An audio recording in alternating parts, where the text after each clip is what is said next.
parti semble terminé pour Laurent Gbagbo. Des informations contradictoires circulent. Le président sortant négocierait son départ. C'est ce qu'a affirmé tout à l'heure le chef de la diplomatie française, Alain Juppé. Information qui a été démentie par l'entourage de Laurent Gbagbo et notamment par son porte-parole. Les événements sont allés très vite ces dernières heures après l'intervention de l'ONU appuyée par les forces françaises. Alors ce soir, eh bien, de nombreuses questions. Comment va sortir Laurent Gbagbo, lui qui a dirigé durant 10 ans la Côte d'Ivoire? Quel héritage laisse le président sortant? L'intervention de la France ne risque-t-elle pas de diviser un peu plus le pays? Je vous présente tout de suite nos invités. Bernard Valero, bonsoir. Vous êtes le porte-parole du ministère français des Affaires étrangères. Calix Beyala, bonsoir. Vous êtes franco-camerounaise, écrivain, et tout au long de cette crise, eh bien, vous avez soutenu Laurent Gbagbo et vous nous direz pourquoi. Soro Solo, bonsoir. Bonsoir. Vous êtes ivoirien, vous avez dû fuir la Côte d'Ivoire en 2003 où vous exerciez votre métier de journaliste. Aujourd'hui, eh bien, on peut vous retrouver tous les dimanches sur France Inter dans cette émission superbe. L'Afrique enchantée, Merci. c'est entre 17h et 18h. Et puis avec nous, Christian Bouquet, bonsoir. Vous êtes géographe, spécialiste de géopolitique africaine, auteur de Géopolitique de la Côte d'Ivoire. C'est aux éditions Armand Collin et vous avez vous-même vécu en Côte d'Ivoire durant 6 ans. Alors avant de commencer ce débat, on va écouter, si vous le voulez bien, Alain Juppé, le chef de la diplomatie française, qui était auditionné aujourd'hui en commission à l'Assemblée nationale. Alain Juppé qui évoque les conditions de départ de Laurent Gbagbo. On l'écoute. Nous exigeons, et je viens d'avoir une conversation en ce sens avec le secrétaire général des Nations Unies, qui est évidemment exactement sur la même ligne, que le départ de Gbagbo soit précédé par la publication d'un document sous sa signature dans laquelle il renonce au pouvoir ou reconnaît Ouattara comme président. Nous avons également indiqué à l'ONUCI que nous souhaitions que toutes les dispositions soient prises pour sécuriser physiquement Gbagbo et sa famille, et il appartiendra ensuite à l'ONUCI et aux autorités ivoiriennes de décider de la suite à donner et des conditions du départ de Gbagbo. Bernard Valero, je rappelle que vous êtes donc porte-parole du Quai d'Orsay. Est-ce qu'on sait ce soir où se trouve Laurent Gbagbo? Il est sur Abidjan, c'est évident. Tout le monde dit qu'il est à sa résidence officielle. Ce qui est important, c'est effectivement ces tractations qui sont en train de se poursuivre. Donc ça, vous nous les confirmez bien. L'entourage de Laurent Gbagbo dément, mais vous nous les confirmez ce soir. Il y a effectivement des tractations et je crois qu'elles présentent un double avantage. Le premier avantage, c'est de pouvoir mettre un terme, lorsqu'elles auront abouti, aux affrontements. Il est grand temps que tout ça se termine et le plus rapidement possible dans l'intérêt même des Ivoiriens et de la Côte d'Ivoire. Et d'autre part, qu'elle s'achève également, que ça mette un point final à ces tergiversations auxquelles on assiste depuis les élections présidentielles de l'automne dernier et que, enfin, le verdict des urnes, le vote des électeurs ivoiriens soit véritablement reconnu. Mais ce qui est important, c'est véritablement que les choses aillent vite parce que la Côte d'Ivoire a beaucoup souffert. Il y a eu beaucoup de morts, beaucoup de victimes, beaucoup de souffrances inutiles. Et il est important que Laurent Gbagbo prenne ses responsabilités et reconnaisse qu'il est temps de partir. Vous nous confirmez, Bernard Valero, donc des négociations, mais qu'est-ce que négocie Laurent Gbagbo? Est-ce qu'on peut imaginer un exil, par exemple en Afrique du Sud ou en Angola, deux pays qui l'ont longtemps soutenu? Ou est-ce qu'on peut l'imaginer restant en Côte d'Ivoire? Est-ce que ça, c'est aussi une possibilité? Est-ce qu'on peut imaginer arrêter Laurent Gbagbo et le juger? Écoutez, à ce stade, toutes les options sont encore ouvertes et les tractations sont en cours, donc ne préjugeons pas de leur conclusion. On peut envisager effectivement différents scénarios, mais je crois que ce qui est fondamental, c'est l'intervention de deux acteurs dans ce dénouement, dans cette dernière scène de l'acte final. C'est d'abord et avant tout les Ivoiriens. Ce sont eux qui doivent décider de la suite et avec la garantie, le contrôle des Nations Unies. C'est ce qui est en train de se passer actuellement. Alors on va donner tout de suite la parole à un Ivoirien, à vous, Soro Solo. Je le disais, vous avez fui la Côte d'Ivoire en 2003. Est-ce que ce soir, vous éprouvez un soulagement? Si j'éprouve un soulagement, ce n'est pas tant pour moi-même, mais c'est surtout pour ma famille, pour mes amis, mes collègues, les Ivoiriens qui sont en Côte d'Ivoire. Mon espoir, c'est de voir cet affrontement s'arrêter, qu'on arrête là de rallonger la liste des morts et qu'on arrête de continuer à déchirer le tissu social de la Côte d'Ivoire. Et c'est en cela que j'ai un espoir et un optimisme. Soro Solo, est-ce que selon vous, il faut juger Laurent Gbagbo? Moi, je pense on parlait tout à l'heure de la réconciliation. Est-ce que la réconciliation passe par un jugement de Laurent Gbagbo et de ses crimes? Je crois que quiconque est coupable de crimes contre l'humanité, je pèse bien mes mots, de crimes contre ses concitoyens, doit être arrêté et selon les règles du pays est jugé. Si sa culpabilité est établie, eh bien, la sanction qui s'impose, on la lui impose. Et dans ce cas d'espèce, le fait que j'ai vu des collègues qui s'appellent par exemple le docteur Benoît Dakouri, arrêté par des escadrons de la mort et fusillé, c'était le médecin personnel de Gbagbo, et qu'il a été établi que ces escadrons de la mort recevaient leurs ordres de la présidence de la République, dont le Gbagbo était comptable, c'est déjà un premier acte qui fait que c'est un crime de droit commun. Il a tué des gens, on l'arrête et on le juge. Kalix Beyala, vous avez soutenu Laurent Gbagbo. Vous êtes d'ailleurs peut-être seul à cette table aujourd'hui à le soutenir. Vous l'avez longtemps soutenu. Pourquoi? Écoutez, moi j'en ai un peu marre de toute cette comédie médiatique qui couvre en fait la recolonisation de l'Afrique sous des formes. Autrefois, nous faisions des coups d'État, je dirais, militaires. Maintenant, nous faisons des coups d'État électoraux. Je commence à en avoir assez, comme ils disent ici, qu'il faut arrêter Laurent Gbagbo et le juger. Je dirais, s'il y a des gens à juger, il faut juger tous les belligérants, dont M. Soro, dont M. Ouattara. D'accord? Et je trouve dommageable qu'aujourd'hui, des Ivoiriens, pas seulement des Ivoiriens, des Africains dans le monde entier souffrent du fait que la France, parce que nous sommes d'abord des Français aussi, il y a énormément d'Ivoiriens aujourd'hui dont les familles sont tuées par leur pays, la France. Et ça, je n'ai aucun soulagement à entendre ça. Parce que je pense qu'on peut négocier les choses différemment et ne pas forcément aller tuer des gens, bombarder les gens pour mettre des amis au pouvoir. Parce qu'il s'agit de mettre M. Ouattara au pouvoir. Aucune élection au monde ne mérite qu'on tue les peuples pour elle. Parce qu'il ne s'agit que de la vie des hommes. La vie des nations, elle est plus longue. C'est dans le long terme. Et aujourd'hui, on a tué des milliers de gens. M. Ouattara a fait assassiner des milliers de personnes également depuis ce week-end.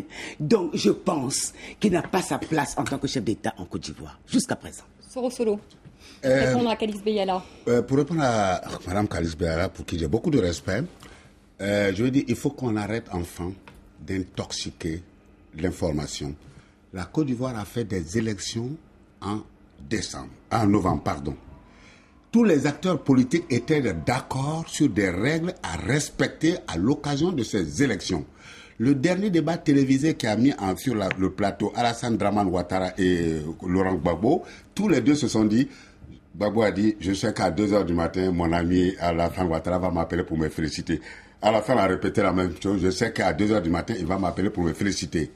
Les Ivoiriens, dans leur totalité, se sont exprimés. Il est sorti des résultats. La France n'avait rien à voir là-dedans dans ces élections. C'est 54% qui ont porté Alassane Dramane Ouattara. Gbagbo a accaparé le pouvoir. Donc on arrête d'intoxiquer les gens. Pourquoi on a refusé de recompter les bulletins? Je veux dire qu'à partir du moment où on a vécu le cas, par exemple, aux États-Unis, il y a eu des problèmes de contestation, il y a eu recomptage de voix. On a vécu le cas en Haïti, il y a eu des problèmes, on a recompté les voix et on a découvert que c'était pas la vérité. On ne va pas refaire l'élection présidentielle. À chaque fois, on dit ça. On ne va pas refaire l'élection présidentielle. En revanche, vous avez soulevé un point. J'aurais donné la parole à Christian Bouquet. On accuse le camp de Laurent Gbagbo de crimes contre l'humanité, mais on accuse aussi, et ce que dit Kalix Beyala est vrai, le camp d'Alassane Ouattara également d'exactions dans l'ouest du pays. Est-ce que c'est pas gênant ce qui s'est passé ces dernières semaines pour le président Alassane Ouattara? De toute façon, dès qu'on trouve un cadavre quelque part et que c'est un civil et qu'il a été tué dans des conditions non élucidées, on a tout intérêt à en chercher le coupable. Depuis 10 ans, on n'a jamais cherché les coupables de tous les civils qui étaient morts. Les escadrons de la mort en ont tué quand même plusieurs centaines.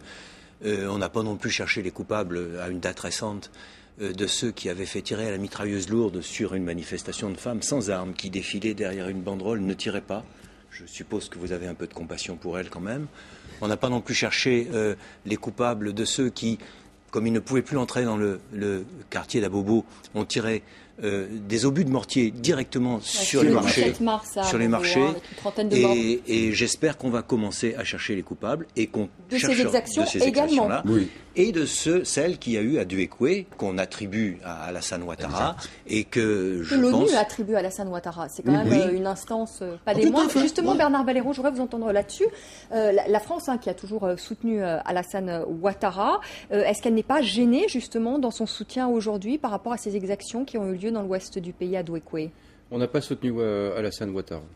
On a simplement soutenu la volonté majoritaire exprimée par le peuple ivoirien. Alors justement, par rapport à ces exactions, vous dites quoi aujourd'hui à Alassane Ouattara? Eh bien, on lui dit, et d'ailleurs lui-même l'a dit, son ambassadeur ici l'a dit, qu'il fallait qu'il y ait une enquête impartiale, une enquête indépendante, si possible menée par les Nations Unies. C'est ce que nous avons de mieux sur le marché actuellement en termes d'enquête et d'impartialité, de manière à ce que la lumière soit faite effectivement sur ce qui s'est passé également dans l'Ouest africain. Mais je voudrais revenir sur un point. Pardonnez-moi, madame, je n'ai pas la capacité d'envolée lyrique ou d'indignation que vous avez, mais en revanche, je sais de quoi je parle. Vous avez dit tout à l'heure que la France tuait des gens en Côte d'Ivoire. Ça, je ne peux pas le laisser passer. Je ne peux pas le laisser passer parce que tout le monde a bien vu que l'intervention des forces de Licorne au cours des derniers jours, ça n'a eu lieu qu'une seule fois, hier soir, et ça visait du matériel lourd qui était occupé et utilisé par les forces de Gbagbo. Nous n'avons pas tiré sur les gens, et ça, je ne vous laisserai pas, ici, à la télévision, faire ce genre d'affirmation. Nous l'avons fait dans le cadre d'une résolution des Nations Unies, nous l'avons fait à la demande du secrétaire général des Nations Unies, nous l'avons fait avec un objectif très précis qui était de démolir les équipements militaires lourds de Gbagbo et de ses partisans qui sont un peu exaltés et qui n'ont pas vu que l'histoire était en train de tourner dans leur pays. Et nous avions dit que dès que cet objectif serait atteint, nous arrêterions. Donc, je vous en prie, soyons objectifs. Je peux répondre, monsieur? Je vous en prie, je n'ai pas fini. Je vous demande simplement de ne pas faire ce genre d'affirmation parce que c'est faux. Monsieur, je vais vous répondre tout de suite. Vous avez tiré sur les camps militaires. Dans ces camps militaires vivent les familles, n'est-ce pas? Vivent des familles et des civils. Je veux dire que les militaires sont des hommes qui sont mariés, qui ont des enfants. Et vous avez tiré sur ces camps-là. Et vous ne pouvez pas dire qu'il s'agit là de chars. Quand on tire sur un camp militaire, on tue des civils. On a vu le même cas d'ailleurs en Libye où j'étais très récemment pour constater. On tire dans les camps militaires. Les camps militaires, ce sont des femmes. Souvent, les militaires eux-mêmes ne sont pas souvent là. Ce sont leurs familles qui y habitent. Donc, à partir de ce moment-là, on fait des victimes civiles qui n'ont des enfants qui n'ont rien à voir avec ça. Et je pense que dire des Nations Unies que c'est l'instance supérieure, ces Nations Unies ne représentent que les puissances occidentales aujourd'hui. Les pays africains n'ont pas de droit de veto. Par exemple, par rapport à la Libye, il y a quand même eu l'opposition de l'Union africaine. Mais vous y êtes quand même allé. Oui, on va pas parler de la Libye parce que c'est pas le débat. Bernard Baleiros, quand même, pour revenir là-dessus, la résidence quand même de Laurent Gbagbo a été visée, ainsi que la RTI. La résolution des Nations Unies 1975 dit qu'il faut protéger les civils. Alors pourquoi par exemple la RTI a été visée? Ce que dit d'ailleurs Gérard Longuet cet après-midi en commission à l'Assemblée. Et pourquoi la résidence de Laurent Gbagbo? Tout simplement, si je peux dire, parce que la situation est suffisamment confuse comme cela, mais parce que il y avait, et je suis désolé, je maintiens mon désaccord formel avec vous, madame, mais parce qu'il y avait effectivement du matériel, des équipements qui étaient la seule cible des tirs français la nuit dernière.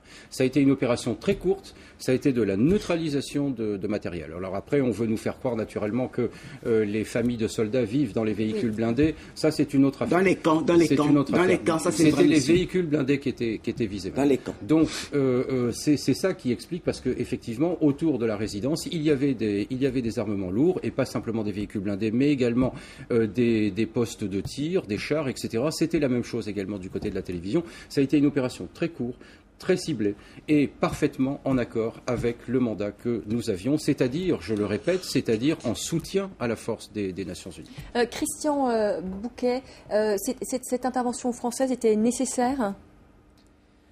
Moi, je ne parle pas d'intervention française, je parle d'intervention des Nations Unies. La force Licorne, c'est la force d'intervention rapide des Nations Unies. Il se trouve que c'est la France. Ça aurait très bien pu être la Grande-Bretagne, ça aurait très bien pu être un autre pays qui aurait été la force d'intervention rapide. Vous l'avez dit très justement, c'est la France, c'est l'ancienne puissance coloniale. Il y a des liens quand même. Oui, mais je préfère répondre. Avec la Côte d'Ivoire. L'intervention des Nations Unies était non seulement nécessaire, mais elle avait été votée au Conseil de sécurité plus d'une fois. C'était l'application quand même du chapitre 7 de la Charte des Nations Unies qui demandait depuis longtemps que l'on protège les civils dans ce pays. Et qu'évidemment, si on pouvait, qu'on prenne des dispositions contre les armes lourdes. Enfin, la 1975 a été votée. Enfin, elle a été appliquée, je dirais. Et je crois que c'était absolument nécessaire. On a envie de dire aujourd'hui, ça a mis du temps. Mais c'est ce que désolé de vous le répéter. Ouais. Je me retrouve autour de cette table toute seule. Je suis désolé, je ne trouve pas que l'ONU représente quoi que ce soit. Je vais dire que ce sont les puissances occidentales aujourd'hui qui sont à l'ONU en train de départager le monde à leur vision. Je suis désolé. Et arrêtez de nous dire que vous venez protéger des civils quand vous les tuez. Donc, sur ce, monsieur, mesdames, je m'excuse. Je m'en vais. Au revoir. Bon. Merci. Voilà. Khalil Beyala sera parti. Je voudrais rebondir sur la question, est-ce que c'était nécessaire? Soro Solo. Pour rebondir sur la question, est-ce que c'était nécessaire? Je dis non seulement c'était nécessaire, mais cette intervention est arrivée trop tardivement. On a la communauté internationale. Je veux dire, je prends l'image comme on a l'habitude d'en faire dans nos causeries à l'africaine. Quand vous voyez deux personnes s'étriper sur la voie publique, l'étranger qui passe, qu'est-ce qu'il fait? Il intervient et il essaie de les séparer. Et celui qui semble le plus faible, il va s'en prendre au plus fort. Et je mets cette image-là pour parler de l'intervention de la communauté internationale. On a trop tardé et on a laissé un individu qui s'est agrippé à un pouvoir qu'il a perdu dans les voies des urnes. On lui a donné le temps de s'armer et de préparer une vraie guerre et de tirer sur des civils aux mains nues. On aurait dû intervenir plus tôt que ça. Et si l'ONU n'était pas intervenue, si la France, dans le cadre de l'ONU, n'était pas intervenue, on n'aurait pas manqué de lui reprocher. Hein. On va faire une pause. Khalil Beyala nous a malheureusement quittés. Vous n'avez pas l'air affligé, en tout cas, sur ce plateau. Donc continuons. Elle a déserté comme la plupart des gens du camp Gbagbo. Hein. Ben voilà, c'est dit. Quand on n'a pas d'argument, on déserte. Bernard Valero, vous peut-être un petit commentaire. Bon, allez. Non, les absents ont toujours tort, et puis les sorties, il faut les réussir en général. Et voilà. Donc notre ami. C'est dit. On fait une pause. On se retrouve dans un instant pour la suite du débat. On parlera encore de l'intervention française en Côte d'Ivoire dans le cadre des Nations Unies, Bernard Valero. On parlera de Laurent Gbagbo aussi. Il a dirigé durant 10 ans la Côte d'Ivoire et surtout quel avenir pour la Côte d'Ivoire. La France est prête à aider le pays à la réconciliation et Bernard Valero, entre autres, nous dira comment on peut imaginer cette réconciliation et quelle aide peut apporter la France à la Côte d'Ivoire. À tout de suite.